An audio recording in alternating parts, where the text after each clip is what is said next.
안녕하세요. 역사의 탄식, 봐도 모르고의 김영훈입니다. 오늘은 이스라엘 민족을 이집트에서 구출해낸 지도자 모세에 관하여 꾸란과 성경의 차이점을 살피겠습니다. 이집트의 총리가 된 요셉은 가뭄을 피하여 야곱의 가족들을 이집트로 초대하여 살게 하였습니다. 그런데 이 야곱의 가족들은 가뭄이 끝난 후에도 계속 이집트에 살아 430년이나 이집트에 살았습니다. 그동안에 야곱의 가족들은 약 200만 명이나 되는 큰 민족으로 증가하였습니다. 이집트인들은 이들을 히브리인으로 불렀습니다. 히브리인은 강을 건너온 사람들이라는 뜻입니다.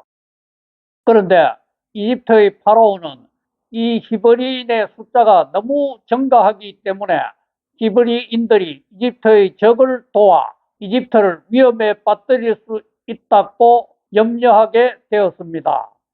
그래서 파라오는 히브리인 중에서 남자 아기가 태어나면 다 죽이고 여자 아기만 살려주라는 명령을 하였습니다. 이때 태어난 사람이 바로 오늘의 주인공 모세였습니다.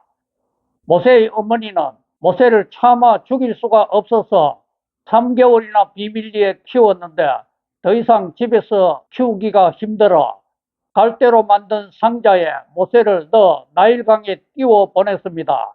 그리고 모세의 누나가 그 갈대 상자를 뒤따라 갔습니다. 그런데 나일강에 목욕하러 온 공주가 이 갈대 상자를 발견하였고 이 갈대 상자 속의 아기를 건져 이름을 모세로 짓고 자기 양자로 삼았습니다. 이때 누나가 얼른 달려가서 공주에게 이 아기를 돌볼 유모를 데려올까요 하였습니다. 그러자 공주는 그렇게 하라고 하여서 누나는 자기 어머니를 공주에게 소개하였습니다. 모세의 어머니는 자기 아들 모세를 왕국에서 계속 키우면서 모세가 히브리인임을 가르쳤고 또 하나님을 잘 섬기는 사람으로 가르쳤습니다. 그런데 우라는 이 모세가 나일강에서 건져진 과정에 대하여 이렇게 말하고 있습니다. 꾸란 28장 3절 하나님께서 모세와 파라오에 관한 이야기를 진리로 그대에게 전하니 이는 믿는 백성을 위한 교훈이니라. 4절 파라오는 그의 땅 애굽에서 오만하였고 그의 백성을 여러 무리로 나누어 그 가운데 이스라엘 자손들을 억압하였으니 남아들을 살해하고 여아들만 살려놓았노라. 실로 그는 사악한 자라. 5절 나는 그 땅에서 학대받은 자들에게 은혜를 베풀어 그들이 신앙의 지도자가 되게 하고 또 그들이 후계자가 되게 하였노라. 6절 그 땅에서 이스라엘 자손들에게 권능을 부여하여 파라오와 하만과 저들의 군대로 하여금 저들이 경고받았던 것을 지켜보도록 하였노라. 7절 나는 모세의 어머니에게 영감을 주어 그에게 젖을 먹이도록 하고 만일 그의 신변에 두려움을 느낄 때는 그를 강물에 떠내려 보내되 두려워하지 말고 슬퍼하지도 말라 하였노라. 나는 모세를 너의 품 안으로 돌려줄 것이며 그를 시도의 한 사람으로 둘 것이라. 8절 파라오의 가문에서 그를 주어 양육하였을 때 그는 저들에게 적이 되었고 저들에게 슬픔의 원인이 되었노라. 이는 파라오와 하만과 저들의 군대가 죄지은 백성들이었기 때문이라. 9절 파라오의 아내가 말하길 이 아이는 나와 당신을 위한 기둥이니 이 아이를 살해하지 마소서. 그는 우리에게 도움이 될 것입니다. 아니면 그를 우리의 아들로도 삼을 수도 있을 것입니다. 이렇듯 저들은 그로 인하여 자신들에게 무엇이 일어날지 알지 못했노라. 10절 모세의 어머니는 마음속에 모세에 대한 생각밖엔 없었으니 하나님께서 그녀로 하여금 믿는 자 가운데에 있도록 그녀의 마음을 강하게 하지 아니했다면 그녀는 그의 정체를 드러냈으리라. 11절 모세의 어머니는 그의 누이에게 일러 모세를 뒤따라 가보라고 하니 모세의 누이는 모세를 멀리서 지켜보고 있었노라. 그러나 저들은 알아채지 못하였노라. 12절 나는 그로 하여금 유모의 젖을 빨지 않도록 하였으니 그때 그의 누이가 나타나 말하기를 당신들을 위해 이 아이를 양육할 한 가문을 소개할까요? 그들은 성실히 그를 돌볼 것입니다. 13절. 그리하여 내가 그를 그의 어머니에게로 돌려보내니 그녀의 눈은 기쁨으로 가득 차고 그녀는 슬퍼하지도 아니하였으며 하나님의 약속이 진리임을 알게 되었노라. 그러나 대다수는 알지 못하였노라.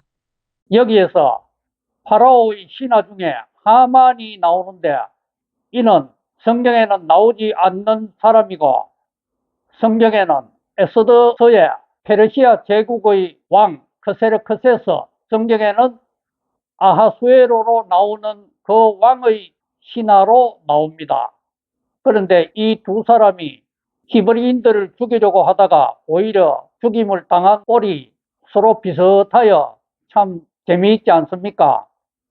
그리고 우라는 모세를 나일강에서 주워 키운 사람이 파라오의 아내 왕비라고 말하고 있는데 성경은 분명히 파라오의 딸 공주라고 말하고 있습니다. 아버지 파라오가 히브리인 남자 아기는 다 죽이라고 명령하였는데 도대체 이 공주는 어떤 사람이었기에 아버지의 명령을 어기고 이 아기가 히브리인인 것을 알면서도 자기 양자로 삼아 왕궁에서 키웠을까요? 이 대담한 공주는 바로 하트셉수트라고 역사학자와 성경학자들은 말합니다. 아버지는 투트모세 1세였습니다.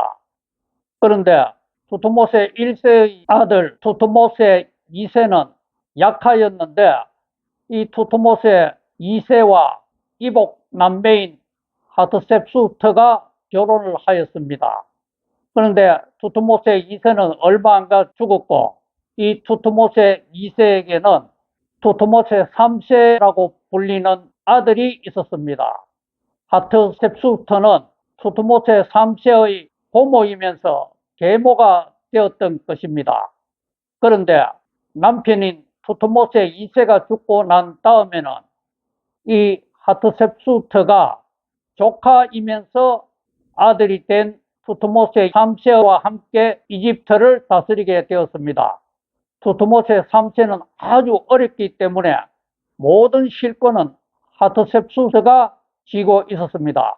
하트셉수트는 이집트 역사상 최초의 여성 파라오가 되었는데 턱에 가짜 수염을 달고 통치했습니다. 하트셉수트는 21년간 이집트를 다스렸는데 그러니 하트셉수트의 양자가 되었던 모세의 힘이 얼마나 강했겠습니까? 그러나 하트셉수트가 죽고 난 다음에 투트모세 3세는 단독으로 파라오가 되면서 하트셉수트를 아주 싫어했습니다. 그래서 이집트 역사에서 하트셉수트의 흔적을 없애기 위해서 그 기록을 모두 말살하기도 하였습니다. 사정이 이렇게 급변하였기 때문에 하트셉수트의 양자가 되었던 모세의 위치도 흔들릴 수밖에 없었습니다. 이런 가운데 모세가 40세 때에 겪었던 일들을 우라는 이렇게 말하고 있습니다. 꾸란 28장 14절. 그가 성장하여 성년이 되었을 때 나는 그에게 총명함과 지혜를 주었나니 이렇듯 나는 선을 실천하는 자들에게 보상하노라. 15절.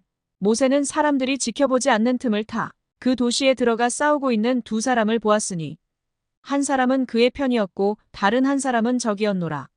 그때 그의 편이었던 사람이 그에게 도움을 요청하니 모세는 그의 주먹으로 그를 때렸으며 그로써 그는 죽고 말았노라.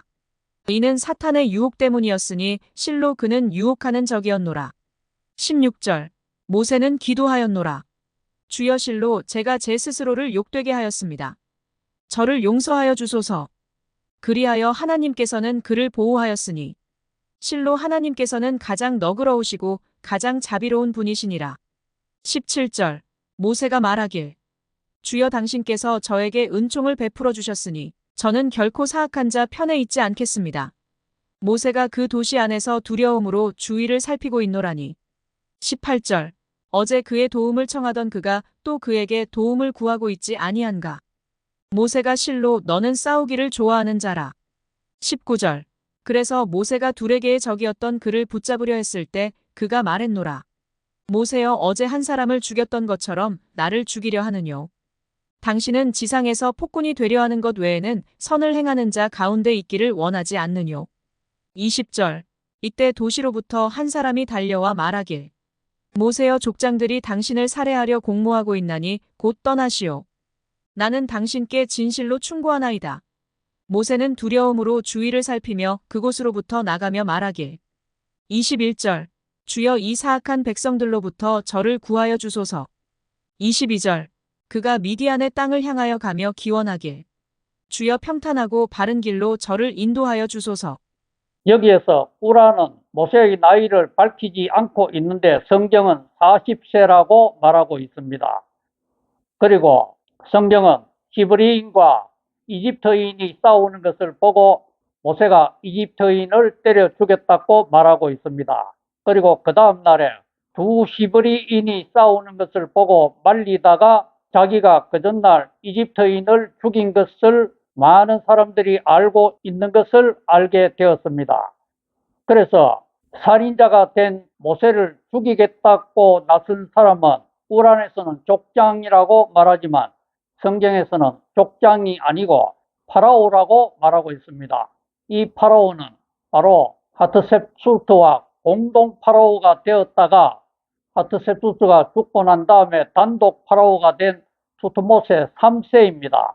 투트모세 3세는 유프라테스 강까지 정복하며 이집트 국경을 최대로 넓혀 이집트의 나폴레옹으로 불리었던 파라오였습니다. 그런데 이 투트모세 3세는 모세를 싫어하였지만 모세를 제거할 수 있는 명분이 없었는데 마침 모세가 이집트인을 죽였다는 것을 알고는 이 모세를 제거하기 위해서 모세를 추격하였습니다. 그러자 모세는 이 투트모세 3세의 추격을 피하여 도망을 하였습니다. 이에 대하여 더 자세히 알기를 원하시는 분들은 인터넷 서점에서 판매되고 있는 저의 저서 오 무함마드 당신은 누구요와 성경 속 남자들의 인생 반전을 참고하시기 바랍니다. 다음 주 이 시간에는 도망쳤다가 40년간 약을 치고 난 후에 민족의 지도자로 부름을 받은 모세의 남은 삶에 대하여 성경과 꾸란의 차이점을 살피도록 하겠습니다. 감사합니다. 하나님 복 많이 누리세요.